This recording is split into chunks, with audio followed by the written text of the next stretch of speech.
کہ الیکٹرک ایسکو اور سیپکو وان کرتے ہیں سحری افطاری اور عبادتوں کے ٹائم پر بالکل بھی لوڈ شیڈنگ نہیں ہونی چاہیے. پرائم منسٹر صاحب سے گزارش ہے کہ گیس کی شارٹیج رمضان شریف کے مہینے میں نہ ہو. مارچ کا مہینہ آ گیا ہے, اب تو سردیاں بھی نہیں ہیں, فوری نوٹس لیا جائے. رمضان شریف میں محکموں کو پابند کیا جائے تاکہ یہ تکلیف لوگوں کو نہ ہو.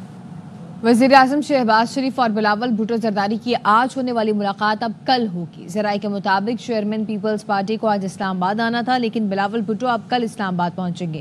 وزیر اعظم شہباز شریف کی مصروفیت کے باعث آج کی ملاقات ملتوی کی گئی ہے. چیئرمین پیپلز پارٹی نے وزیر اعظم ہاؤس میں ایک اجلاس میں شرکت کرنا تھی. اجلاس کل تک ملتوی کر دیا گیا ہے. اسلام آباد کی سیشن عدالت میں پی ٹی آئی رہنماؤں کے خلاف 9 مئی مقدمات کی سماعت. عدالت نے عدم حاضری پر عمر ایوب اور عامر مسعود مغل کے وارنٹ گرفتاری جاری کر دیے. عدالت نے بیرسٹر گوہر کی حاضری سے استثناء کی درخواست منظور کر لی. سماعت 23 اپریل تک ملتوی کر دی گئی.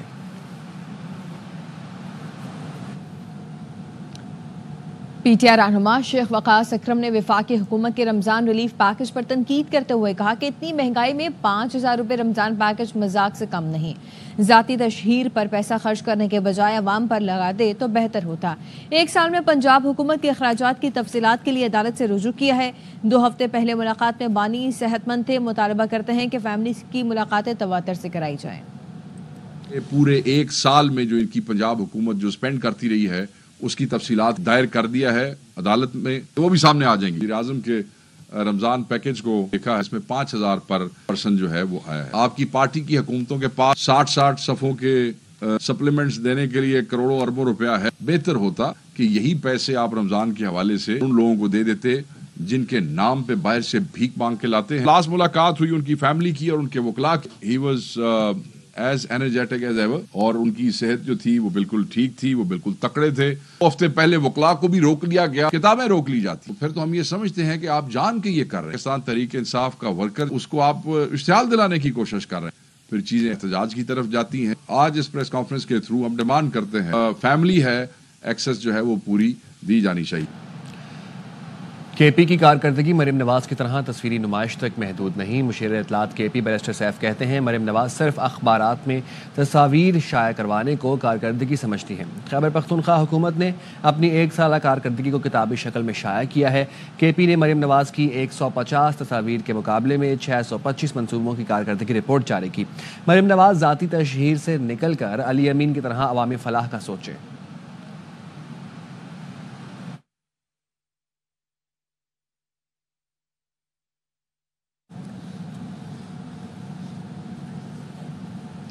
کے پی لاقانونیت, دہشت گردی اور کرپشن میں سبقت لے رہا ہے. وزیر اطلاعات پنجاب عصمت بخاری کے بیرسٹر سیف کے بیان پر رد عمل کہتی ہیں کہ 1 سال میں 365 دن ہوتے ہیں. کے پی نے 625 منصوبے شروع کر دیے.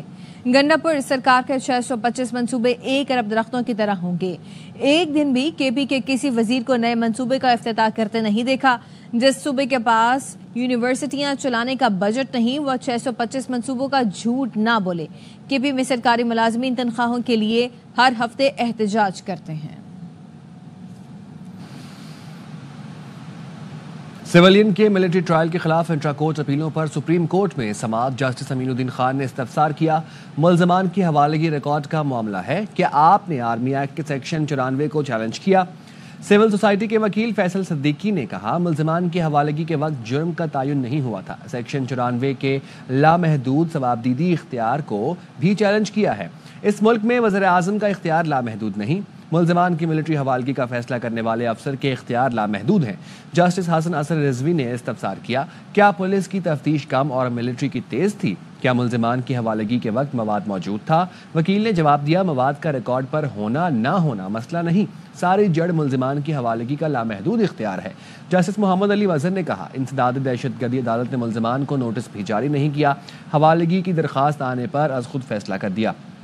جسٹس جمال خان مندوخیل بولے سیکشن 94 کا اطلاق ان پر ہوگا جو آرمی ایکٹ کے تابع ہیں. ATC فیصلے کے بعد ملزمان آرمی ایکٹ کے تابع ہو گئے. انسداد دہشت گردی عدالت کمانڈنگ افسر کی درخواست مسترد بھی کر سکتی تھی. وکیل نے کہا کورٹ مارشل کا فیصلہ ملزمان کی حوالگی سے قبل ہونا تھا. فیصلہ نہیں ہوا تو ملزمان کی حوالگی کیسے ہو سکتی ہے؟ جسٹس جمال خان مندوخیل نے استفسار کیا کہ آرٹیکل 175 کے بعد ایگزیکٹو کی ثوابدید ختم نہیں ہو گئی. وکیل نے موقف اپنایا میری دلیل مان لی جائے تو قانون نہیں ٹرائل کا عدم ہوں گے. ملٹری ٹرائل کو آرٹیکل 245 کے اطلاق کی وجہ سے چیلنج کیا. جسٹس امین الدین خان نے کہا 9 مئی کے دن تو آرٹیکل 245 نہیں لگا تھا. بھارتی جاسوس کلبھوشن یادیو کی گرفتاری کو 9 سال ہو چکے ہیں. بھارتی بحریہ کے حاضر سروس افسر کلبھوشن کو پاکستانی انٹیلیجنس اداروں نے بلوچستان کے علاقے ماشکیل سے گرفتار کیا. کلبھوشن کے اعترافات، دستاویزات اور ثبوتوں نے بھارتی ایجنڈے کو بے نقاب کیا. بھارت کلبھوشن کے لیے بین الاقوامی عدالت بھی گیا جہاں اسے منہ کی کھانا پڑی. بھارت نے ICJ میں کیس اٹھایا تو پاکستانی وکلا نے ثبوتوں کے ساتھ پاکستان کا مضبوط موقف پیش کیا. ICJ نے بھارت کی جھوٹی داستانوں کو مسترد کیا. پاکستان کو اختیار دیا کہ وہ اپنے قوانین کے مطابق کیس کا جائزہ لے سکتا ہے. ICJ نے پاکستان کے انسانی حقوق کی پاسداری کو تسلیم کیا اور اس خطرناک دہشت گرد کو کونسل رسائی دی. کونسل رسائی میں کلبھوشن نے اپنے اعترافات سے پاکستانی موقف کی تائید کی. مودی حکومت نے کلبھوشن یادو کو ریٹائرڈ افسر ظاہر کیا. مودی حکومت نے حاضر سروس افسر تسلیم نہ کر کے کلبھوشن کو دنیا میں تنہا چھوڑ دیا. کلبھوشن کی گرفتاری کے بعد سے بلوچستان میں دہشت گردی کے واقعات میں تسلسل نہ رہا جو پاکستان کی بہت بڑی کامیابی ہے. کلبھوشن کے اعتراف جرم سے دنیا میں بھارت بطور دہشت گرد ریاست بے نقاب ہوا. پاکستان کو کلبھوشن کی گرفتاری اور اعتراف جرم سے بھارتی دہشت گردی کا ٹھوس اور ناقابل تردید ثبوت بھی حاصل ہوا. کسی بھی ملک کا حاضر سروس افسر یا جاسوس کا پکڑا جانا دنیا میں صرف 2 بار ہوا ہے. دوسری جنگ عظیم میں امریکی CIA نے KGB کا حاضر سروس جاسوس پکڑا تھا. اس کے بعد پاکستان نے بھارت کا حاضر سروس افسر گرفتار کیا جو ایران سے پاکستان کے خلاف دہشت گردی کا نیٹ ورک چلا رہا تھا. ترجمان بلوچستان حکومت شاہد رند نے کہا ہے کہ 3 مارچ 2016 پاکستان کی تاریخ کا اہم ترین دن تھا. قانون نافذ کرنے والے اداروں نے بھارتی حاضر سروس ایجنٹ کو بلوچستان سے گرفتار کیا تھا. ماضی میں بھی مختلف مواقع پر بلوچستان میں دہشت گردی میں بھارتی کردار نظر آتا ہے.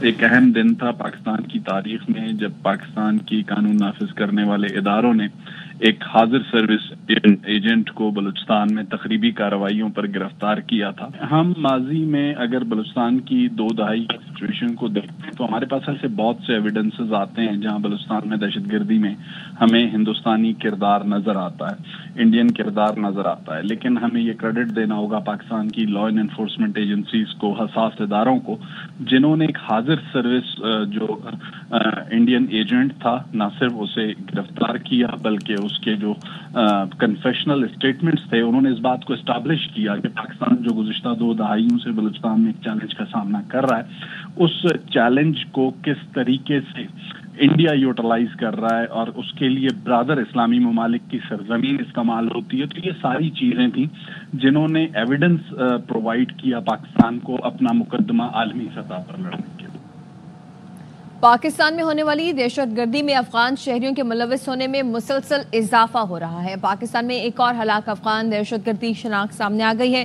سیکیورٹی ذرائع کے مطابق 28 فروری کو فورسز نے غلام خان قلعے میں 14 دہشت گردوں کو جہنم واصل کیا جن میں افغان دہشت گرد بھی شامل تھے. افغان دہشت گرد کی شناخت مجیب الرحمان عرف منصور ولد مرزا خان کے نام سے ہوئی جس کا تعلق افغانستان کے صوبہ میدان وردک سے ہے. دہشت گرد مجیب الرحمان افغانستان کی ملٹری اکیڈمی کی 3ری بٹالین کا کمانڈر تھا. اس سے پہلے 30 جنوری کو بدر الدین کو ڈی آئی خان آپریشن میں ہلاک کیا گیا. دہشت گرد بدر الدین افغان فوج میں لیفٹیننٹ اور صوبہ باغ دیس میں ڈپٹی گورنر کا بیٹا تھا. 5 افغان دہشت گرد مرضی سے بھی فتنہ الخوارج میں شامل ہو رہے ہیں. افغان حکومت اہلکار تحریک طالبان افغانستان کے سابق کمانڈرز کے بھی دہشت گردوں سے روابط ہیں. لاہور کے علاقے لیاقت آباد میں سوتن نے سوتن کو قتل کر دیا. ملزمہ سعدیہ نے جھگڑے کے دوران سوتن کے سر پر بیلن مار دیا. مقتولہ کی لاش بوری میں بند کر کے چھت پر چھپا دی. ہمارے نمائندہ بابر خان اس وقت اس جگہ پر موجود ہیں جہاں لاش چھپائی گئی تھی. ان سے مزید جانتے ہیں. جی لاہور کے علاقہ لیاقت آباد میں ایک افسوسناک واقعہ پیش آیا جب سوتن نے سوتن کو سر پر بیلنا مار کر موت کے گھاٹ اتار دیا. خاتون ملزم ہے اس نے لاش یہاں سے نکال کر اس گھر میں پھینکی. یہ خالی گھر ہے جب طوفان پھیلا تو مزیداروں سے بچنے کے لیے اس نے جو لاش ہے اس کے بعد یہ کچھ سیڑھیاں چڑھ کر وہ جگہ ہے جہاں پر اس نے یہ چھت پر جو ہے نا لاش پھینکی تھی. پولیس نے لاش کو قبضے میں لے لیا اور ملزمہ جو ہے سعدیہ اسے بھی حراست میں لے لیا ہے. پولیس کا کہنا ہے کہ عمران کو شامل تفتیش کیا جائے گا کہ یہ اکیلی خاتون جو سعدیہ ہے اس نے یہ قتل کیا جائے، اس میں عمران بھی ملوث ہے. یہ تو تفتیش کے بعد ہی صورتحال واضح ہوگی. جی اسلام آباد ہائی کورٹ میں شہری علی محمد کو مبینہ غیر قانونی حراست میں رکھنے کا کیس، عدالت نے S P C T D, S H O secretariat اور دیگر اہلکاروں پر مقدمے کا حکم دے دیا ہے.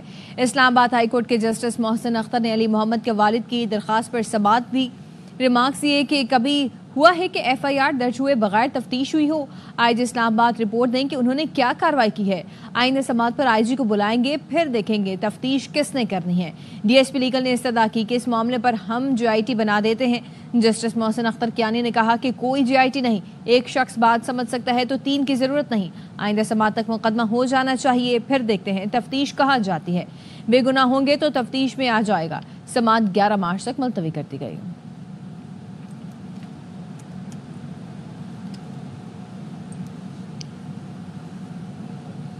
گجرات کے علاقے ڈنگا خورد میں 2 متحارب گروپوں کے درمیان مسلح تصادم میں مرنے والوں کی تعداد 7 ہو گئی ہے. حملہ آور گروپ کے 18 نامزد اور 8 نامعلوم افراد کے خلاف مقدمہ درج کر لیا گیا.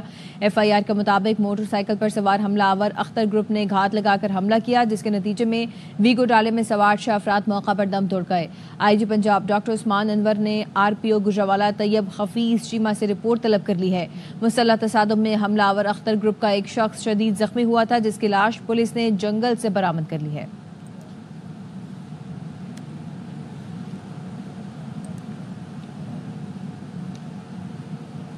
اسلام آباد اور لاہور سمیت ملک کے مختلف شہروں میں بارش سے ٹھنڈ کا احساس بڑھ گیا ہے. سوات اور مانسہرہ میں پہاڑوں نے سفید چادر اوڑھ لی ہے. جم پھوار اور برف باری، مارچ میں جنوری کا موسم لوٹ آیا.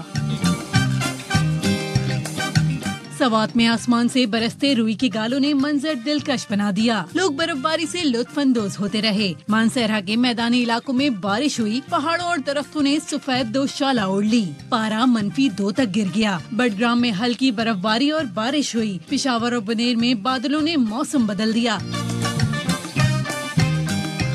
کوٹلی، میرپور، آزاد کشمیر اور گرد و نواح میں کہیں ہلکی کہیں تیز بارش ہوئی. اسلام آباد میں ٹھنڈی ہواؤں کے ساتھ بادل برسے. لاہور میں بھی سرمئی گھٹاؤں اور رمجھم نے موسم خوشگوار بنا دیا. حافظ آباد اور گرد و نواح میں بادل خوب برسے. بارش کے ساتھ شدید یالہ باری بھی ہوئی، جس سے فصلوں کو نقصان پہنچا. گلیات کے سیاحتی مقامات پر برف باری کا سلسلہ جاری ہے. ٹھنڈیانی، ایوبیہ اور نتیا گلی میں ہر سو برف ہی برف ہے. شانگلہ گلی میں 16 اور ایوبیہ میں 14 انچ تک برف پڑ چکی. نتیا گلی میں 3 سے 4 انچ تک برف باری ریکارڈ کی گئی ہے. شدید برف باری سے دیہی علاقوں کی رابطہ سڑکیں بند ہو گئی ہیں. مری روڈ پر شدید پھسلن کے باعث سفر کرنا دشوار ہو گیا. جی ڈی اے حکام کا کہنا ہے کہ گلیات کے تمام راستوں کو کلیئر کیا جا رہا ہے.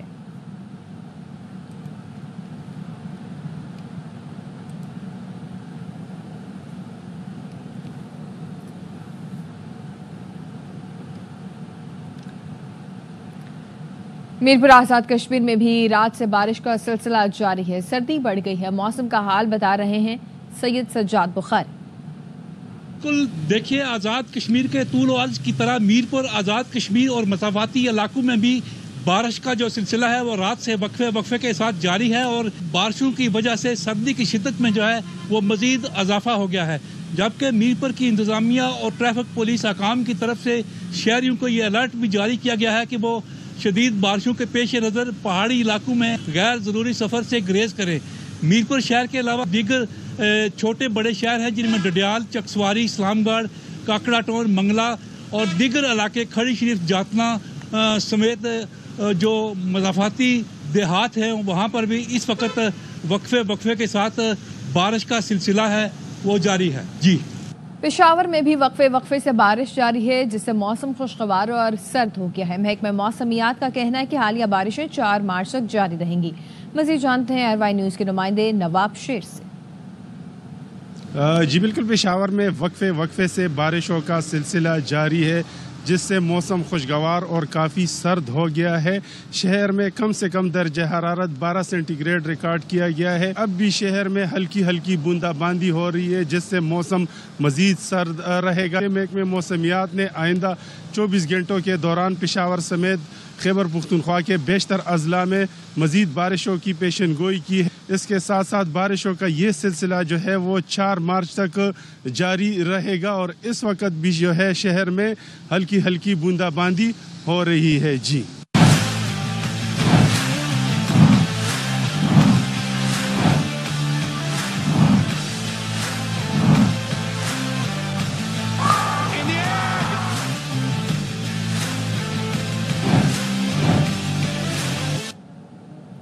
چیمپئنز ٹرافی کے آخری گروپ میچ میں بھی بھارتی کرکٹ ٹیم کی شاندار پرفارمنس. دبئی میں نیوزی لینڈ کو 44 رن سے ہرا دیا. وردن چکروتی 5 وکٹیں حاصل کر کے میچ کے ہیرو رہے. بھارت کے خلاف سیمی فائنل سے قبل آسٹریلوی ٹیم میں بڑی تبدیلی کر دی گئی ہے. اوپنر میتھیو شارٹ انجری کے باعث ایونٹ سے باہر ہو چکے ہیں. کوپر کانولی کو ان کی جگہ آسٹریلوی اسکواڈ میں شامل کیا گیا ہے. کوپر کانولی 3 ایک روزہ میچ کھیل چکے ہیں. آئی سی سی کے ایونٹ ٹیکنیکل کمیٹی نے آسٹریلوی اسکواڈ میں تبدیلی کی منظوری بھی دے دی ہے.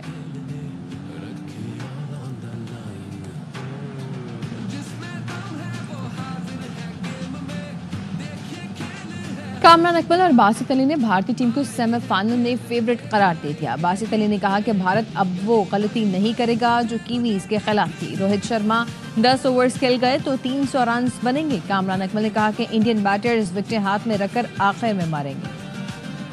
اب انڈیا وہ غلطی نہیں کرے گا جو کل کرے گی. اب آسٹریلیا کے اگینسٹ جب میچ ہوگا نا تو پورا اپنا ایک چارٹ اس نے بنایا ہوا ہوگا کہ روہت 10 اوور کھیلے. روہت اگر 10 اوور کھیلتے ہیں تو پھر آپ 300 پلس سوچیں گے. وہاں پہ اب یہ سیمی فائنل میں کیا کریں گے؟ یہ فرسٹ 10 اوور بڑے آرام سے کھیلیں گے. یہ پھر اس کے بعد وکٹ ان ہینڈ رکھیں گے. لاسٹ اوورز میں یہ پھر گیئر چینج کریں گے. کوشش کریں گے وہ ہم لوگ 10 کی ایوریج کے ساتھ اسکور کریں. پھر جا کے 270 300 کے قریب کریں.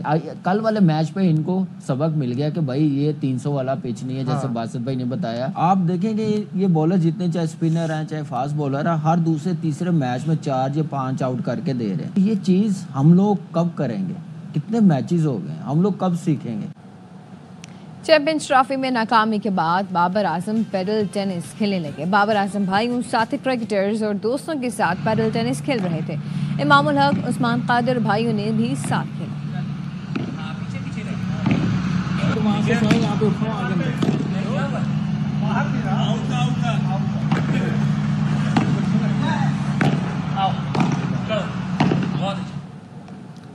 امریکہ کو کرپٹو کا عالمی دارالحکومت بنائیں گے. صدر ٹرمپ نے 5 کرپٹو کرنسیوں کو امریکی ڈیجیٹل ذخیرے کا حصہ بنانے کا اعلان کر دیا ہے. کرپٹو کرنسیوں کی قیمت میں 60% اضافہ ہو چکا ہے. ایران کے نائب صدر جواد ظریف نے اپنے عہدے سے استعفیٰ دے دیا ہے. جواد ظریف کا استعفیٰ صدر مسعود پزشکیان کو موصول ہو گیا لیکن ان کے استعفے سے متعلق اب تک کوئی فیصلہ نہیں کیا گیا. استعفیٰ دینے کے بعد جواد ظریف نے کہا کہ مجھے اور میرے خاندان کو شدید الزامات دھمکیوں اور توہین کا سامنا کرنا پڑا. عدلیہ کے سربراہ غلام حسین محسنی اجائی نے مجھے استعفیٰ دینے کا مشورہ دیا جس پر عمل کیا. محمد جواد ظریف اس سے پہلے حسن روحانی کی حکومت میں بطور وزیر خارجہ کام کر چکے ہیں. ایران کے بین الاقوامی طاقتوں سے ہونے والے جوہری معاہدوں میں انہوں نے اہم کردار بھی ادا کیا تھا.